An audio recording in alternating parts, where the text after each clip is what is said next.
one hand and carried her across the cave and put her on the table. Now he really is going to eat me, Sophie thought. The giant sat down and stared hard at Sophie.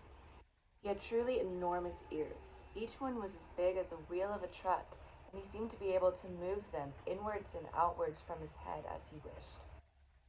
I is hungry, the giant boomed. He grinned, showing massive square teeth. The teeth were very white and very square, and they sat in his mouth like huge slices of white bread. Please don't eat me, Sophie stammered. The giant let out a bellow of laughter.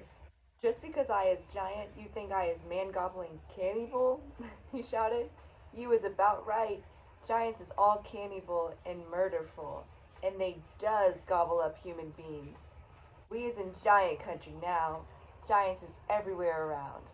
Out there, us has the famous bone-crunching giant. Bone-crunching giant crunches up two whoopsie-whiffling human beings for supper every night. Noise is bursting. Noise is crunching bones goes crackety-crack for miles around. Ouch, Sophie said. Bone-crunching giant only gobbles human beings from Turkey, the giant said.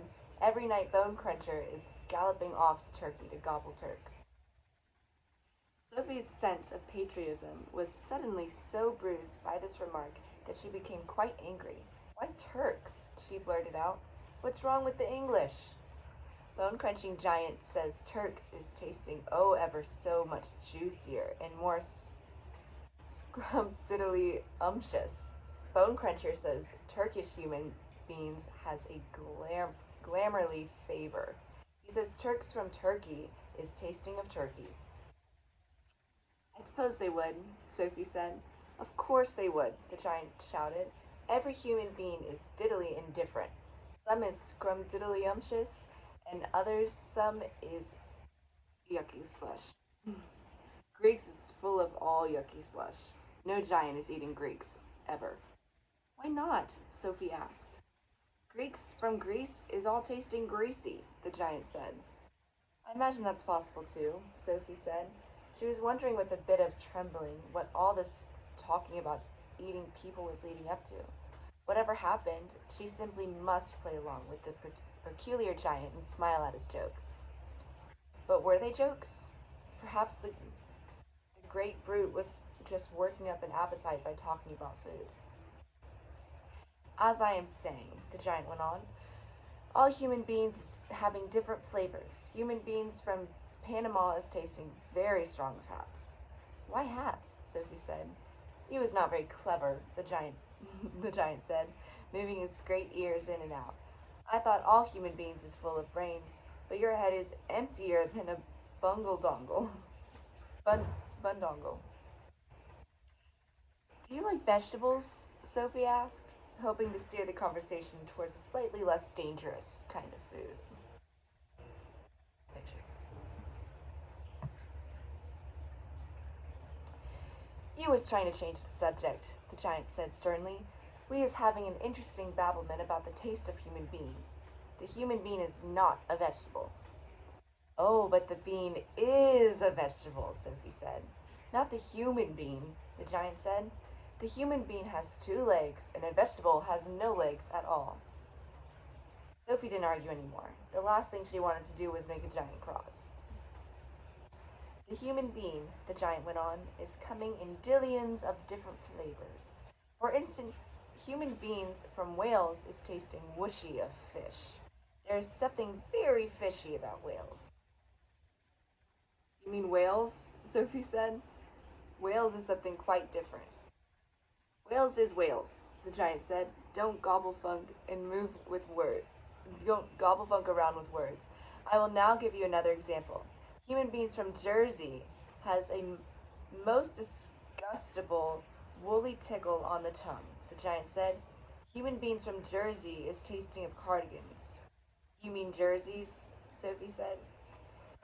You are once again gobblefunking, the giant shouted. Don't do it. This is a serious and snitching subject. May I continue? Please do, Sophie said. Danes from Denmark is tasting ever so much of dogs, the giant went on. Of course, Sophie said. They taste like Great Danes. Wrong, the giant, cried the giant, slapping his thigh.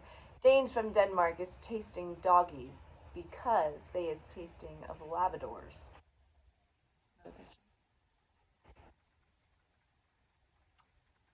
Then what do people of Labrador taste of? Sophie asked.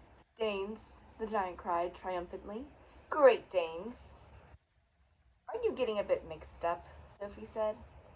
I is a very mixed up giant, the giant said, but I does do my best, and I is not nearly as mixed up as the other giants. I know one who gallops all the way to Wellington for his supper. Wellington? Sophie said. Where is Wellington? Your head is full of squash flies, the giant said. Wellington is in New Zealand. The human beings in Wellington has an especially scrumdiddlyumptious taste, so says the welly-eating giant. What do people of Wellington taste of? Sophie asked. Boots, the giant said. Of course, Sophie said. I should have known. Sophie decided that this conversation had now gone on long enough.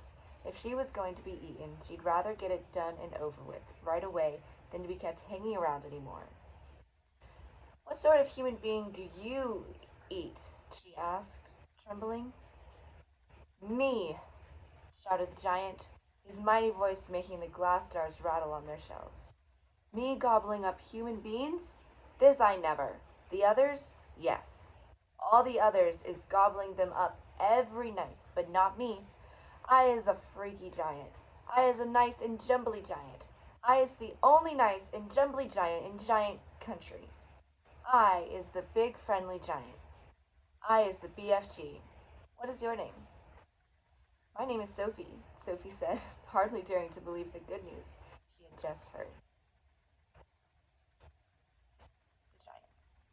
But if you are so nice and friendly, Sophie said, then why did you snatch me from my bed and run away with me? Because you saw me, the big friendly giant answered. If anyone is ever seeing a giant, he or she must be taken away. Why? Asked Sophie.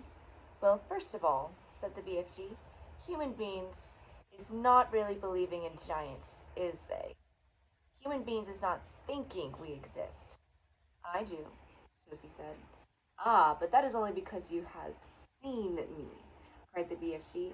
I cannot possibly allow anyone, even little girls, to be seeing me and staying at home. The first thing you would be doing, you would be scuttling around yodeling the news that you were actually seeing a giant. Then a great giant hunt, a mighty giant look-see, would be starting up all over the world, and human beings all rummaging for the great giant you saw and getting widely excited. People would be coming, rushing, and pushing after me with goodness knows, and they would be catching me and locking me into a cage to be stared at. They would be putting me into zoo or the bunkum house with all those squiggling hippodumpings and crocodiles.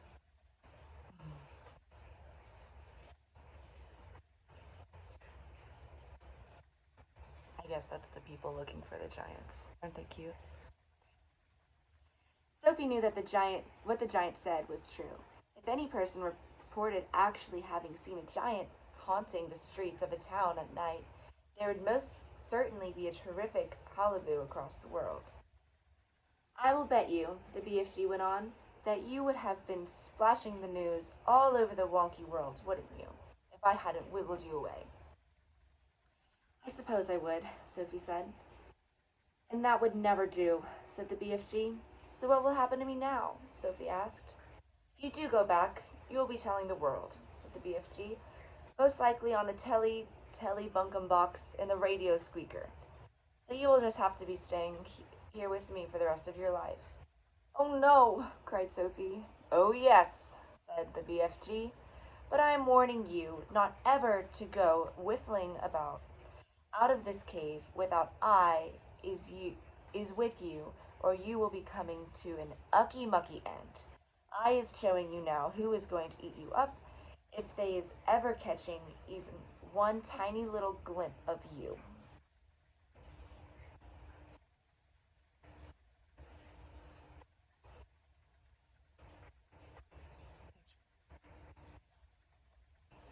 The big friendly giant picked Sophie off the table and carried her to the cave entrance.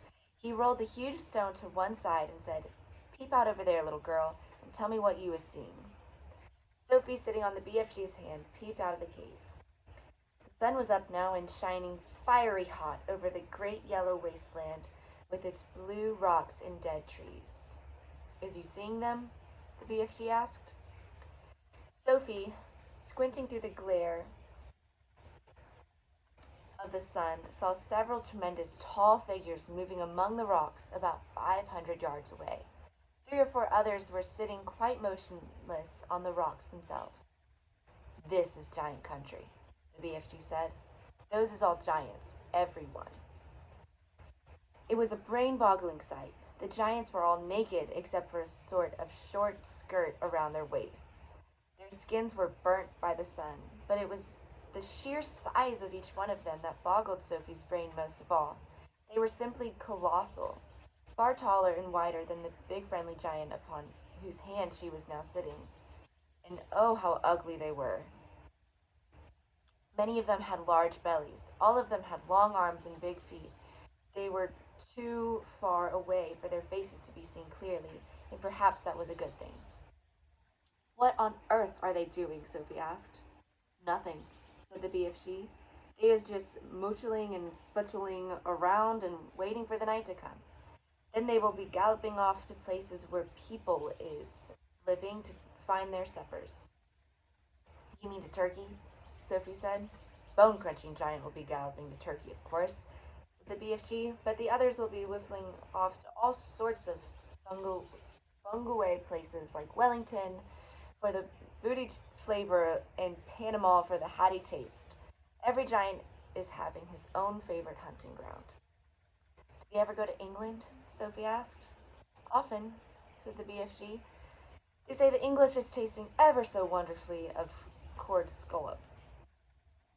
"I am not sure I quite know what that means," Sophie said.